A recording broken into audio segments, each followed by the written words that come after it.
We want you to be careful out there in the west and heed that warning there. I know I was skiing last week, and even though I was skiing in maybe 6 inches of powder, you do get out the trails and it's very deep. And you know, when you're talking about a 122-inch base in places like Snowboard, that is a tremendous base. So stay on the trails. I know you daredevils like to go through the trees, but we want you to be careful because these bases that you see throughout Utah are only going to increase as we head on through the next week, because we have one whopper of a storm coming into the west coast, and it's going to keep the snow extremely deep throughout parts of Utah and also throughout Tahoe.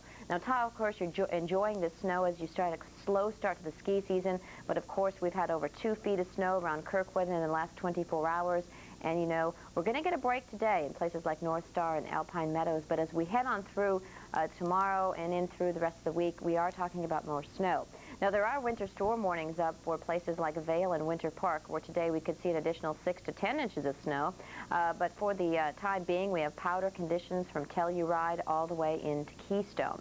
In the east, well, it's a different story. More of a groomed condition is what you're going to be skiing on, with anywhere from a 32 to 73-inch base in Maine. And we've had about 2 inches of new snow around Stratton, Vermont, but it's going to be very windy today, so definitely be careful once you head out to the slopes.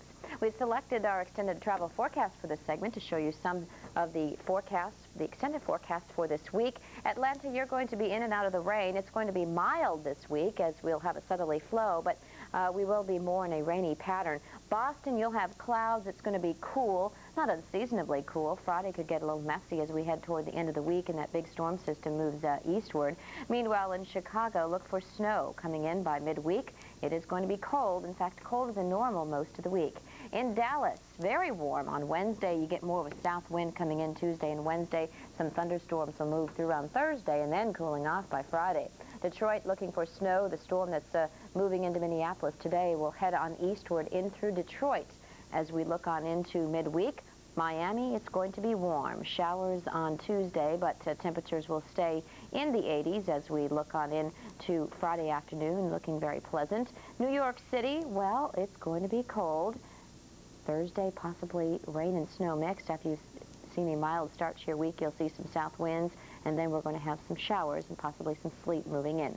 Thunderstorms anticipated by the end of the week in Orlando, but certainly summertime weather if you want to head on over toward Disney World, looking good, 79 degrees. Philly, 45 on Tuesday. Lows will stay in the low to mid-20s, warming up a little for a south wind on Friday with some showers anticipated. In San Antonio, very warm to start out the week, but then the thunderstorms move through with the frontal boundary, and by Friday it cools off to 55 degrees with sunshine. Tampa Bay, showers to start out your week. You're starting out cool today, tomorrow. Then we warm you up, but the showers move in. Temperatures cool off a couple of degrees. In D.C., showers will be the weather picture as we head on toward the end of the week. The good news is there's not any snowstorms anticipated for the Washington, D.C. area, but you will see some showers by Thursday and Friday.